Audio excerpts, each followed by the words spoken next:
Let me tell you something that could rewire your destiny. If you truly absorb it, it's not over until you win. That's not a phrase. That's not a motivational quote to paste on your wall. That is a decision, a mindset, a life command. Because the truth is, most people quit way before the end. They stop at the first no. They walk away after one failure. They throw in the towel because they didn't see results in 30 days. Those people never win. Not because they didn't have what it takes, but because they didn't stick around long enough to see what was possible. Winners stay in the game, period. Not because they're lucky, not because they're special, because they've made an unshakable commitment to themselves. I don't care how long it takes, how many times I get knocked down, how much it hurts. I will not stop until I win. That mindset alone separates the 1% from the rest. It's not just about grit, it's about clarity. You must understand why you're fighting, because when your purpose is weak, your will collapses under pressure. When your purpose is strong, when your mission is tied to something greater than your comfort, you tap into a version of yourself that is unstoppable. And yes, the road will test you. It will mock you. It will strip you down. Those are the moments where your identity is forged. Most people avoid pain, but those who rise, those who break through, they lean into it. They understand that adversity doesn't block the path. It is the path. So don't fear failing, fear staying down, fear regret.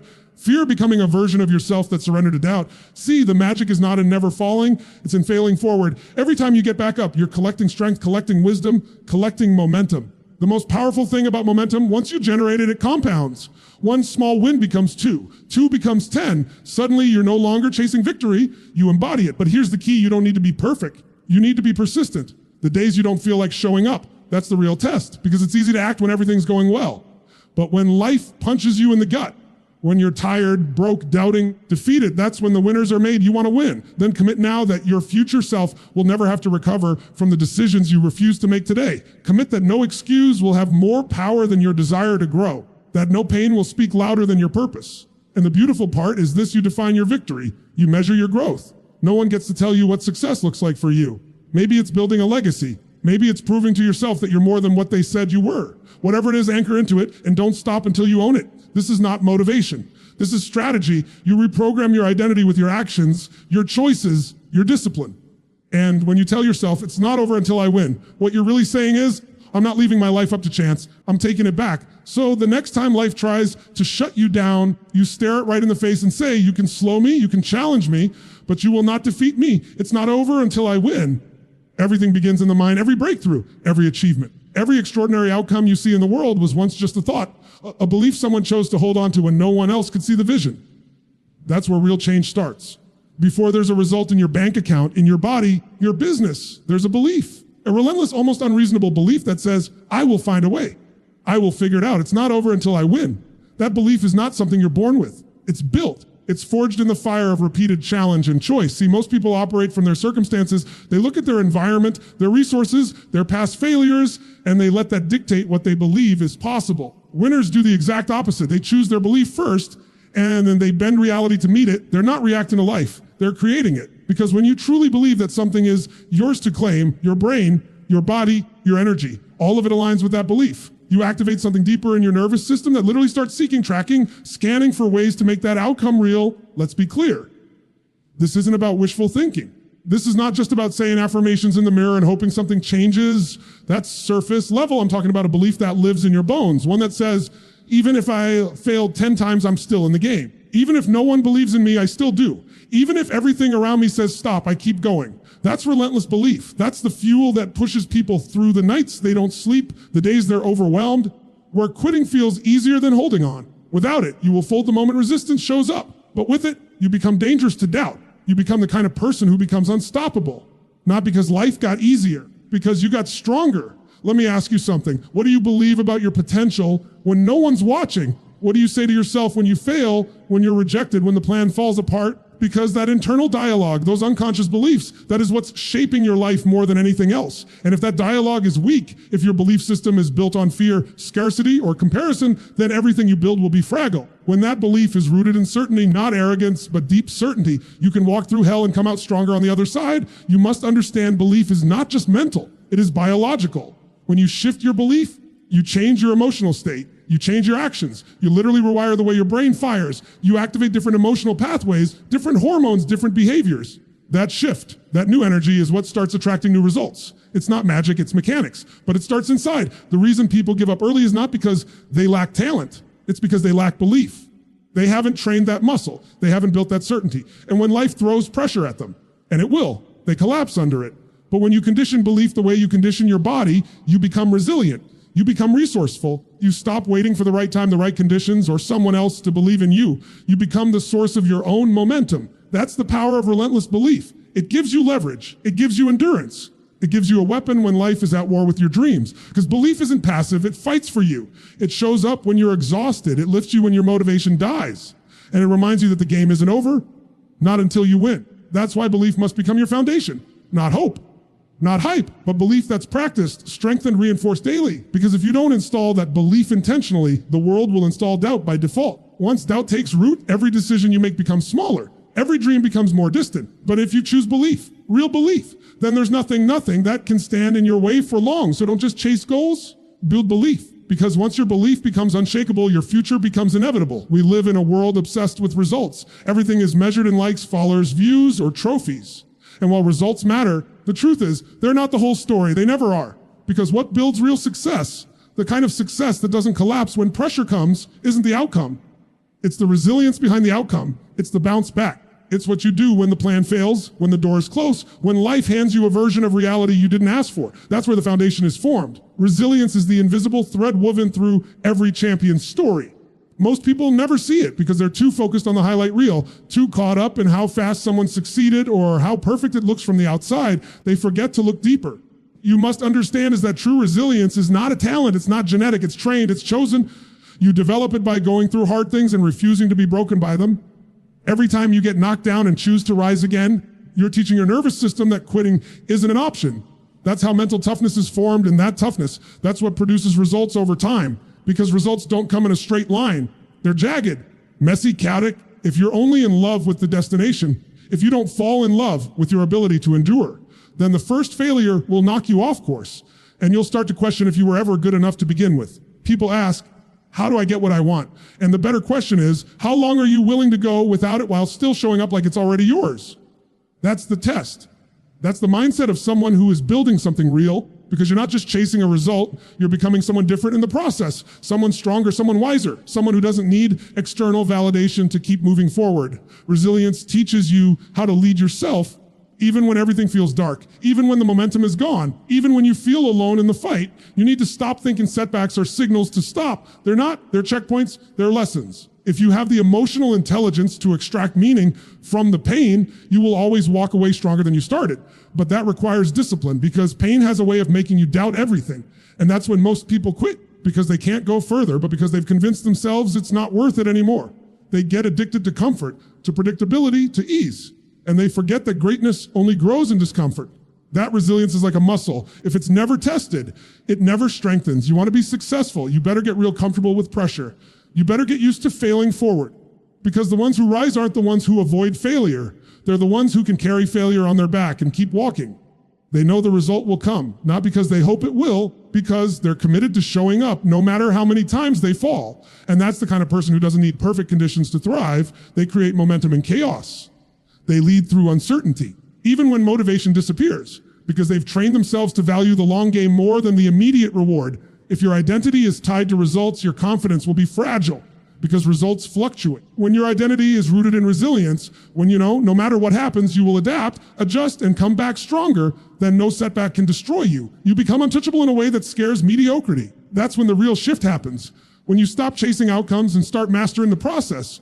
When you stop needing wins to feel worthy and start realizing the act of showing up is the win itself. That's how legacies are built. Not through shortcuts, not through overnight success, but through consistent, painful, disciplined resilience. The kind that doesn't always look impressive to others, but always pays off in the long run. So if you're in the middle of the storm right now, if the results aren't showing up, if you're questioning if it's even worth it, remember this resilience is building something inside you that results never could. And if you keep going, if you keep trusting the process, the results will eventually have no choice but to follow your lead. You can have talent, you can have intelligence, you can have skills, strategies, mentors, and all the resources in the world. But if you lack purpose, you will eventually quit, because talent won't carry you when the pain shows up. Intelligence won't matter when life gets heavy and you're alone with your thoughts at 2 a.m., wondering if you're even on the right path. Strategy won't save you when you're emotionally empty. Keeps you alive in the game, what keeps you moving when everything else says stop is purpose. That's the fuel, that's the engine. That's the core of perseverance.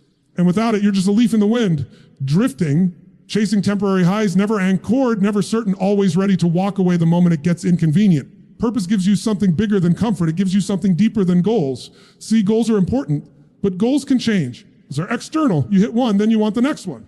But purpose is internal. Purpose is who you become in the process of chasing something meaningful. And when you're connected to that, quitting becomes almost impossible. Not because you're superhuman, but because your soul is invested. You're not just working for money, for applause, for status. You're working because something in you refuses to settle. Something in you knows that you were meant to build, to grow, to rise, and to give back while doing it. That level of emotional connection to what you're doing is what ignites a fire that excuses, distractions, or obstacles simply can't put out. The reason most people break isn't because they're weak. It's because they're disconnected. They're grinding for something they don't even care about. They're waking up every day chasing things that don't feed them spiritually. When the challenges come, and they always do, they don't have a deeper reason to keep going. So they give up, they settle, they compromise. But when you're locked into a purpose that's bigger than you, you gain access to a different level of energy. You stop waiting for motivation. You stop negotiating with your feelings. You just move, you act, because the mission is too important. You can't afford to stop. You owe it to something greater than yourself. That's why purpose isn't just a feel-good concept. It's a requirement. If you want to last, if you want to endure, if you want to keep growing even when life throws curveballs, you must connect to your why on a deep, emotional level. Just intellectually, not just writing it in a journal. You've got to feel it in your gut. You've got to see it when you close your eyes. You've got to let it live in your body. So when everything else fades, when progress slows down, fear rises when critics show up, you're still grounded in the one thing that never changes your reason for starting. And here's the truth. Purpose doesn't always show up overnight. Sometimes you have to move before it's clear. Sometimes you find your purpose in the process of refusing to quit. But it begins with a decision to stop living on the surface and start asking deeper questions. What do I truly care about? What kind of impact do I want to make? Who do I want to become? You start answering those, your actions begin to align with your soul. And suddenly you're not just working, you're building something sacred. People think purpose is optional, it's not. Purpose is what turns survival into leadership. It's what transforms pain into power. When you're locked into purpose, your struggles become your story, your mess becomes your message, and your setbacks become setups for something far greater than you ever imagined. That's when perseverance becomes natural, because you're no longer pushing, you're pulled. And that pull is what creates consistency. That pull is what creates power. That pull is what makes you impossible to break. If you're tired, if you're lost, if you're doubting whether this is worth it, don't just look at the path, look at the purpose. Ask yourself, why did I start? What am I fighting for?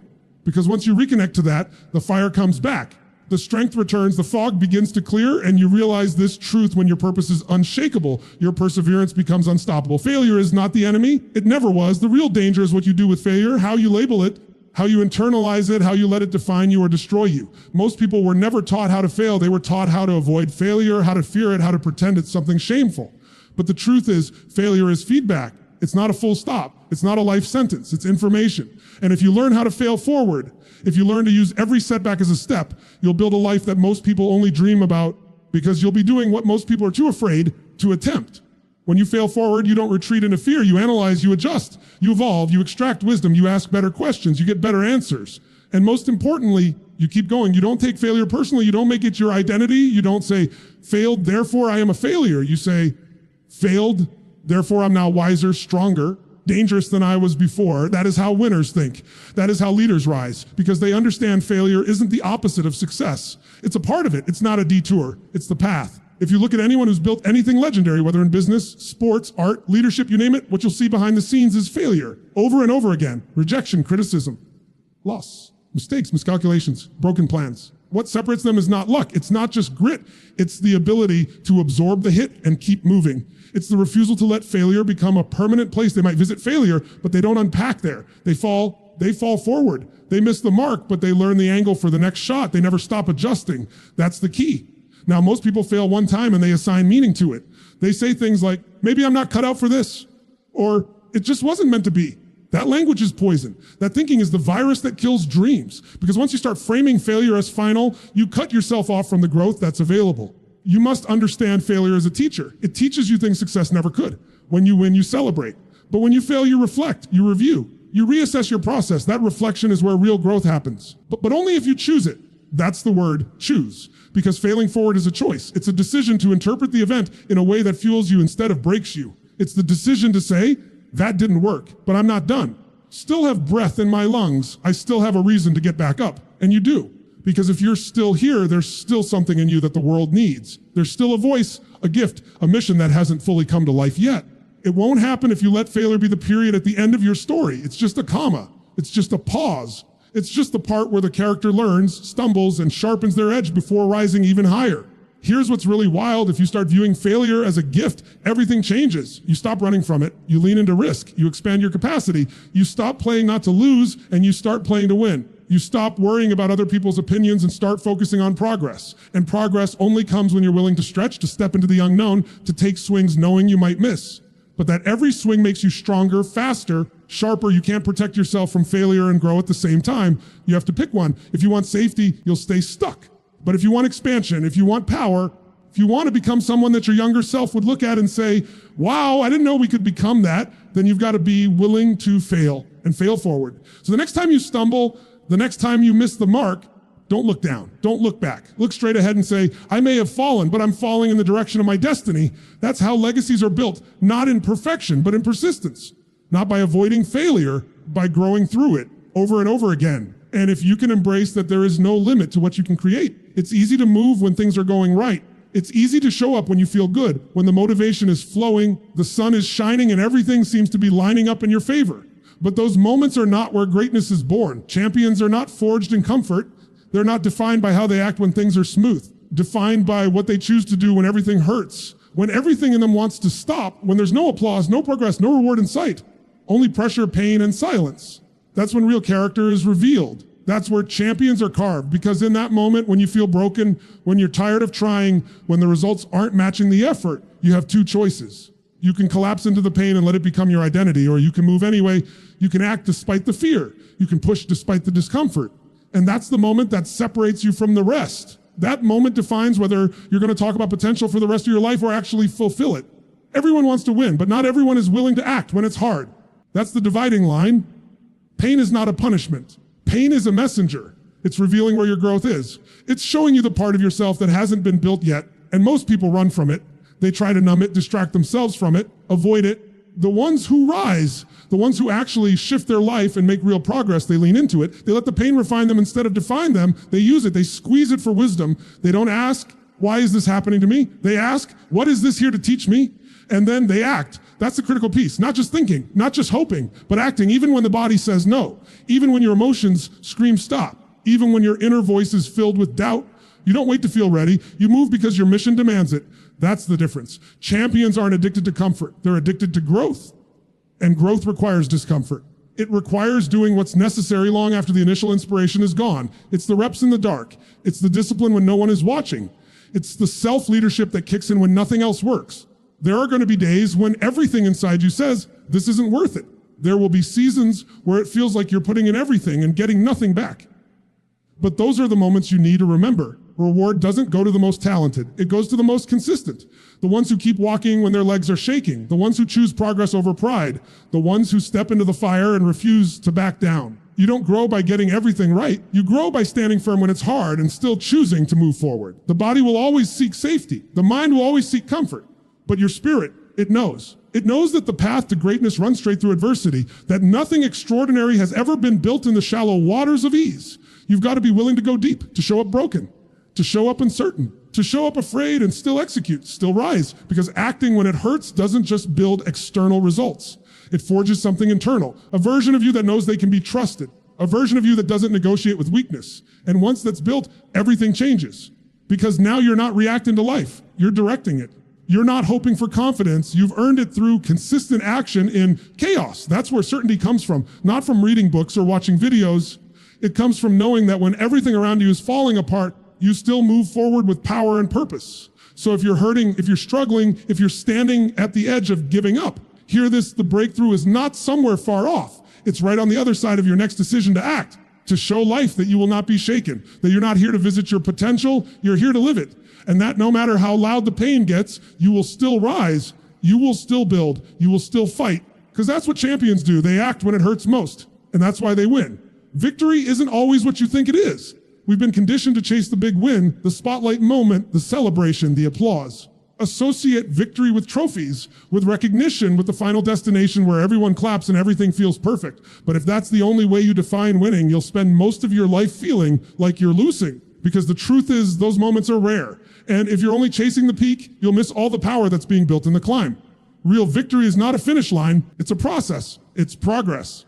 It's showing up again and again and again, even when the reward isn't immediate, even when the outcome isn't guaranteed, even when no one sees you. The most powerful people you'll ever meet, the ones who have mastered their craft, built something meaningful and impacted lives. They didn't wait for the win to feel successful. They measured their life by how much they grew, by how much they gave, by how often they chose to rise, not because they had to, because they made it a standard. Progress became their proof.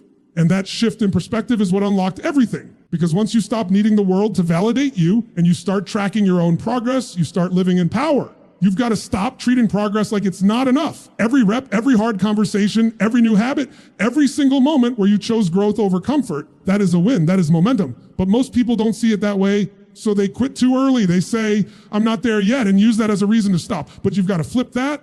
I'm not there yet should be your reason to continue. Because every day you take another step, you are closer. You are better. You are stronger. And that version of you that you're working toward, that version is being built right now in the choices no one else is celebrating. You want to change your life. Redefine what winning means to you. Stop waiting until the bank account looks a certain way, until the scale says a certain number, until the business hits the perfect goal. All of those are great, but they're temporary. They can be taken, they can fluctuate, they can disappear. But progress, that's yours forever. What you become in the process can never be taken away from you. You've earned it with sweat discipline and unbreakable consistency. And here's something most people miss. When you learn to celebrate progress, you fuel yourself. You create emotional momentum. You stop beating yourself up for what you're not and start reinforcing who you are becoming. And that's where confidence comes from. Confidence doesn't come from achieving. It comes from becoming. It comes from looking yourself in the mirror and knowing you did the hard thing today, that even when you wanted to quit, you stayed in the fight. Even when no one was clapping, you kept clapping for yourself. That's real power. That's real identity. That's the kind of self-respect no one can hand to you. You've got to build it brick by brick through daily progress. And yes, there will be times when the world doesn't understand what you're doing. Look at your grind and not see the payoff. They'll question why you keep pushing, but they're not measuring what you're measuring. They're not living your vision. You are. And when you learn to track and trust your progress, you become unstoppable because you no longer need motivation from outside. You've got purpose and proof inside. You're not chasing the high of one big moment. You're chasing the high of becoming someone better every day. That's a game you can win every single day. So stop asking, did I win today? Ask instead, did I grow? Did I move forward? Did I stay true to the path I promised myself I would follow? Because if the answer is yes, you're winning. If the answer is yes, you are becoming. And if you're becoming, then the bigger wins, the money, the success, the freedom, they're not a matter of if, they're just a matter of when. None of that matters if you don't first honor your progress. Because your progress is proof that you're alive, that you're still in the game, that you haven't given up on your own story. That's what this is really about, not chasing some distant version of success, but building a daily rhythm of rising, a daily habit of honoring your evolution. Because when progress becomes your victory, you never stop winning.